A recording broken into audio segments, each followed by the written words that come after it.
예수 그리스도의 종과 사도인 시몬 베드로는 우리 하나님과 구주 예수 그리스도의 의를 힘입어 동일하게 보배로운 믿음을 우리와 같이 받은 자들에게 편지한다. 그래서 이 편지를 베드로가 하고 있다고 나오는데, 여기서 예수님의 종이면서 사도이면서, 그렇죠? 이 두 가지가 되게 상충되는 느낌이 드는데, 왜냐하면 종이라는 단어는 굉장히 낮은 존재 같이 느껴지고, 사도라는 것은 굉장히 선택받은 지도자급을 말하는 것 같은데, 그것을 함께 사용을 하고 있습니다.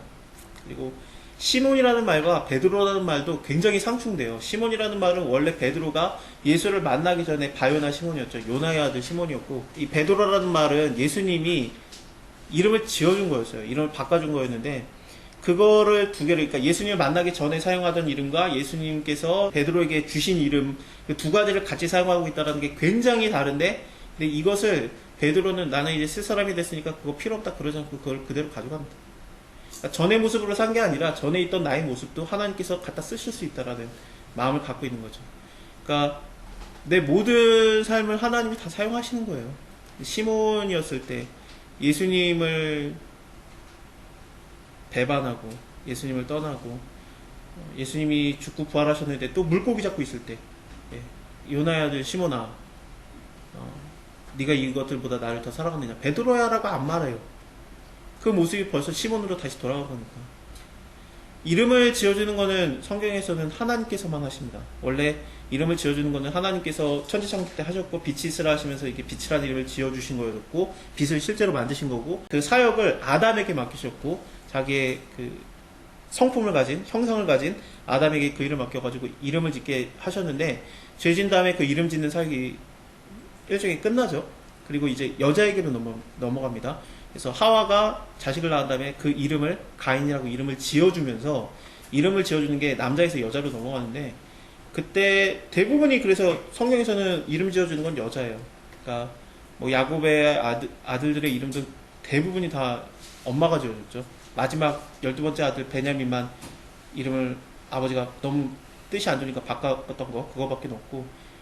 근데 이름을 누군가가 나타나서 지어준다, 그건 하나님이 하셨던 겁니다. 너희 이름은 아브람이 아니다, 아브라함이라 하리라. 너희 이름은 사레가 아니다, 사라다. 그러면서 이름 지어주는 거는 원래 하나님이 하시는 거니까, 하나님께서 이름만 지어주는 게 아니라 그 이름대로 이끌어 가시고 계획하시고 함께 하시고 완성하시기 때문에, 이름을 지어주는 것은 진짜 다스리며 지키는 것을 하시겠다는 거거든요.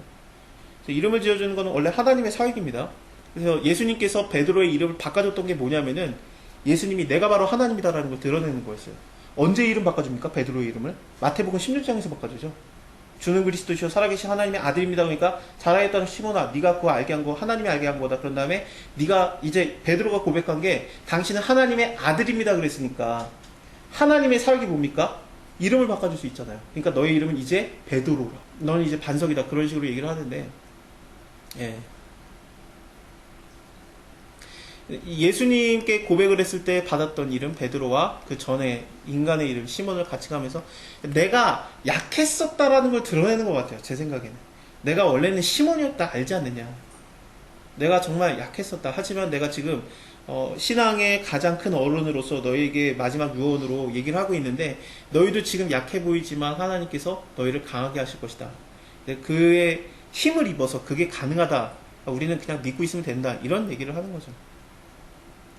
하나님과 우리 주 예수를 알므로, 이 안다라는 게 그 경험으로 하는 거니까, 뭐 불을 만졌을 때 뜨거운 거를 만져봐야 경험으로 아는 것처럼, 하나님을 우리가 아는 것, 예수 그리스도를 아는 것은 하나님께서 원하는 것은 우리가 하나님을 경험으로 하는 겁니다.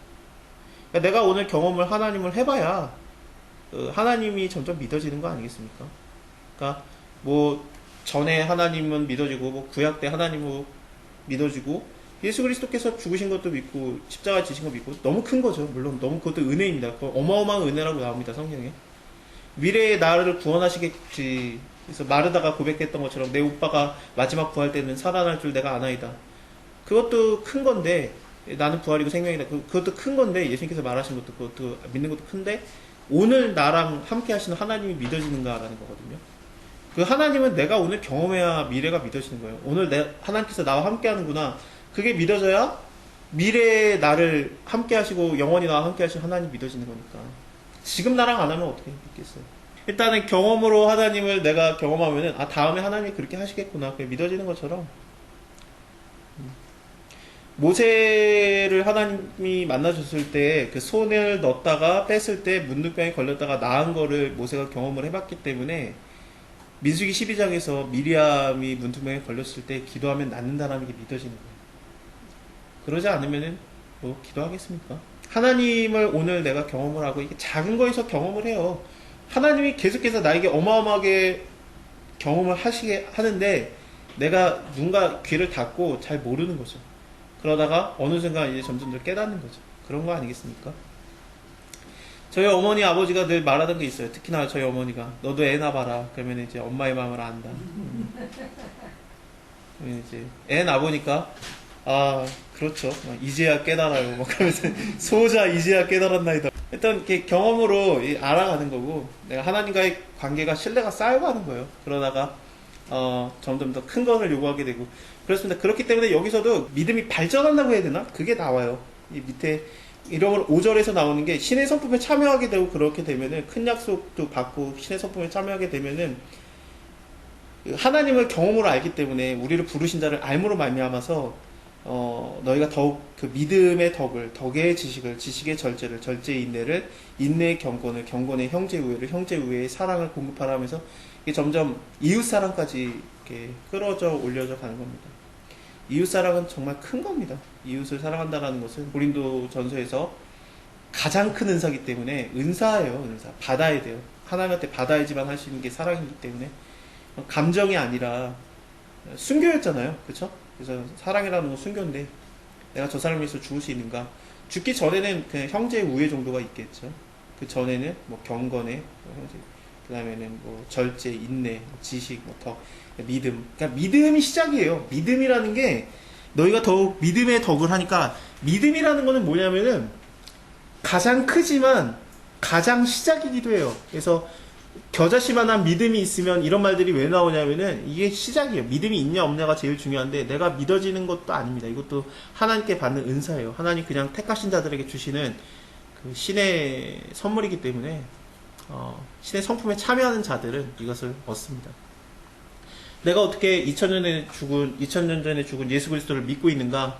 그것은 하나님께서 우리에게 주신 선물이에요. 그 믿음이 겨자씨만한 믿음이 덕을 쌓고 덕의 지식과 지식의 절제와 절제의 인내와 인내의 경건과 경건의 형제의 사랑이 점점 이렇게 커지고 공급이 되는 겁니다. 이것은 세상에 썩지 아니할 것이고 신의 성품입니다.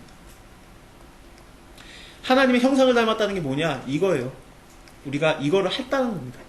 내가 근데 스스로 하는 게 아니라 하나님께서 이것을 내 안에서 하게 하시고 우리는 그냥 순종할 뿐입니다.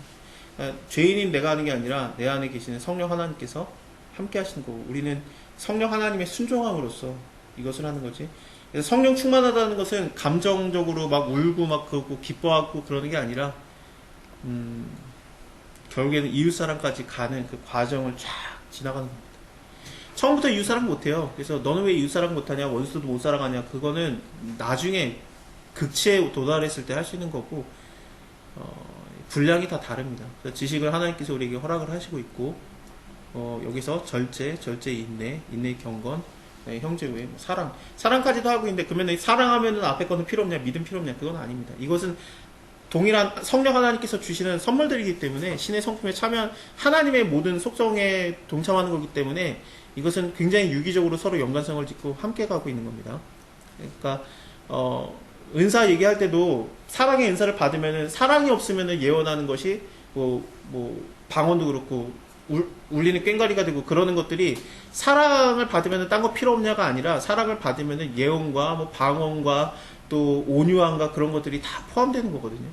그렇기 때문에 하나님의 것들은 달라 보이지만 서로 다 유기적이고 하나이고 왜냐하면 하나님의 사역이기 때문에 그래요. 그게 제가 볼 때는 가장 중요한 것 같습니다.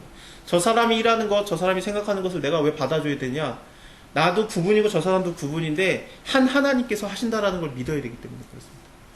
그러니까 이거 고린도 교회가 이게 안 됐어요. 나는 방언할 줄 안다 그러면서 방언하려고 교회 가가지고 대표기도 시간에 와다다다 하고 딱 내려가니까 그게 뭐야? 방언은 너 집에 가서 혼자 해라. 그럴 거면은 교회 덕이 하나도 안 되지 않느냐. 1만 마디에 방언하는 것보다 한 마디에 알아듣는 말로 해야지. 그래서 사랑이 있어야 울리는 꽹과리가 안 된다는 거죠. 남을 사랑하는 마음으로 방언을 해라. 그러면은 나는 방언 잘한다, 나는 통변 잘한다, 나는 예언 잘한다, 나는 치유 잘한다, 나는 뭐 가르치는 은사 잘한다 그러면서 서로 싸우는데 어떻게 이렇게 싸우겠느냐. 한 하나님에게서 나온 은사들인데 우리는 각 지체들이고 우리가 하는 거는 다 부분적입니다. 그렇기 때문에 그거 내가 하는 게 하나님께서 주신 은사 맞는데 근데 부분적이니까 서로 하나가 되고 저 사람을 존중해 줘야 되고 아 그냥 하는 얘기 다르구나. 그럼 역할이 다르구나. 그러면 돼요. 요즘에 리더십에 대해서 많이 좀 질문을 받아요. 리더가 뭘까?